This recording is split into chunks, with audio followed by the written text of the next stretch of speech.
The Medicare strike force recently arrested 300 healthcare professionals in the largest takedown of alleged government-sponsored health insurance fraud in U.S. history. As I said, it's the largest takedown in history, both in terms of the number of people charged, but also the loss amount. That's according to the Justice Department. And the majority of the cases being prosecuted involve separate fraudulent billings to Medicare, Medicaid, or both for treatments that were never even provided. Joining me now to talk about this is attorney Bryan Rotella. Welcome to the show. Thank you. It's a pleasure to be here. What is the Medicare strike force? Danielle, the Medicare strike force is like the FBI for the healthcare programs that fund health insurance by the government, and those programs are predominantly Medicare and Medicaid. What I mean by the FBI is the Medicare strike force, which was put in place back in 2007, has spent the last almost decade looking around every corner for possible fraud in the healthcare system where untoward providers and folks involved in healthcare are gaming the system for dollars that ultimately are from the taxpayers. And they haven't even been around for a decade, so it sounds like they've been busy. To say the least, they've been busy, Danielle. There's been a total of 2,700 arrests and well over $8.9 billion in recovered funds. This strike last week was unprecedented in that there were 301 arrests nationally, totaling $900 million in alleged Medicare fraud. That's a lot of money. How many were arrested here in Florida?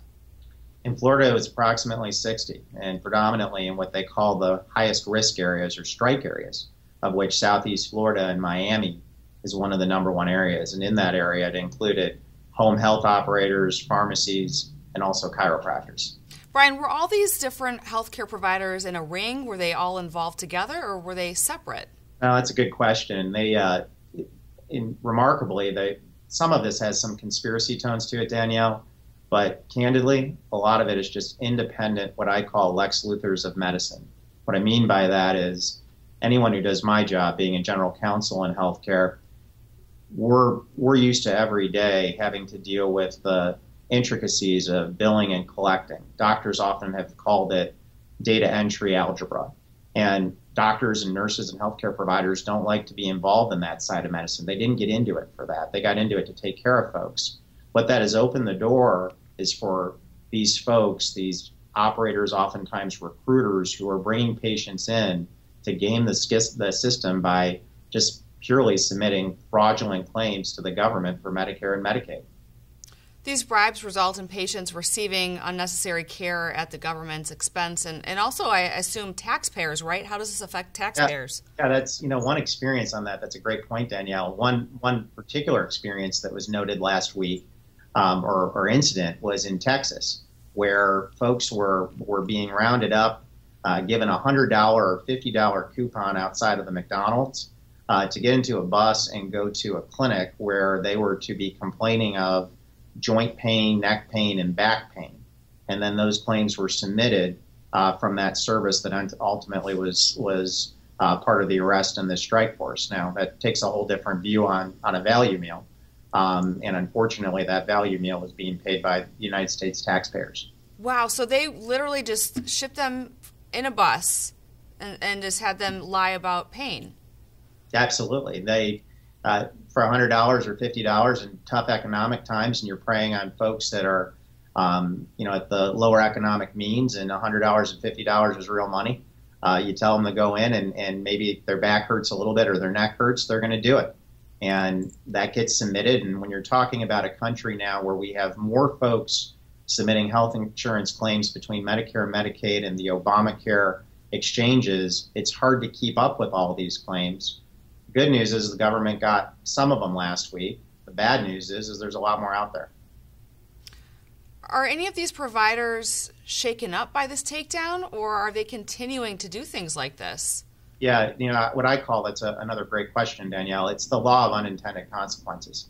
What I mean by that is, again, doctors and nurses, and I've been representing doctors and healthcare providers for my entire career, whether it's in boardrooms or in the trials. They did not get into medicine, from my experience, as some type of mafia-related organized crime. They got into medicine to take care of patients. And in this particular day and age where there's so many more rules and so many more regulations, whether it be from the Affordable Care Act or all the other laws that are out there, we are at an all-time doctor shortage, and the doctor attrition rate is at an all-time high. When doctors and healthcare providers are reading in the news last week that 301 of them, and again, they only made up a small percentage, but 301 healthcare providers and businesses were arrested nationally, that's going to scare them out of the profession, and that's the last thing that the American patient needs right now. What do you think is the driving force behind these businesses? What leads them to take these risks? Well, it's money, money, money, and paper, paper, paper. What I mean by that is you've got a system that is incredibly complex. I'm a healthcare lawyer and general counsel, and part of the problem is with folks like myself and legislators is we've created these rules and we've worked on these laws to a point where, like I said, it's such a complex system. It's very, very difficult for the average doctor who's hanging a shingle or nurse to really understand what's going on. So what happens is they have to offsource or outsource this to third parties or to some type of manager or administrator. And when you go to apply for a job, do you ask if your employer has been checked out by the FBI? That's not something folks normally do. Right. Now healthcare providers are feeling like they pretty much have to do that.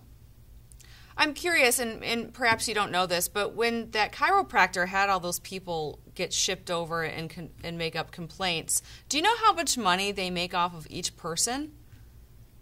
I can't tell you specifically what the margins are, but the margins are extremely high and can go up even higher depending on how much volume it is. Medicare and Medicaid are a volume game, Danielle, and what I mean by that is the folks that are gaming the system want to get more bodies in, not less. So if you take the example about busing folks from McDonald's, that's exactly what they were doing.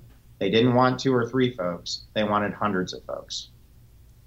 So those people obviously knew what they were doing. Are there people who go into doctors' offices and legitimately have neck pain or anything along those lines? And are these doctors scamming the system without these patients even knowing it? Absolutely. And it's twofold. You also have patients that are scamming the system. I'm going to give you an example. It's known right now, it came out in the media about 3 or 4 months ago that it was reported that there's a massive fraud problem with Obamacare.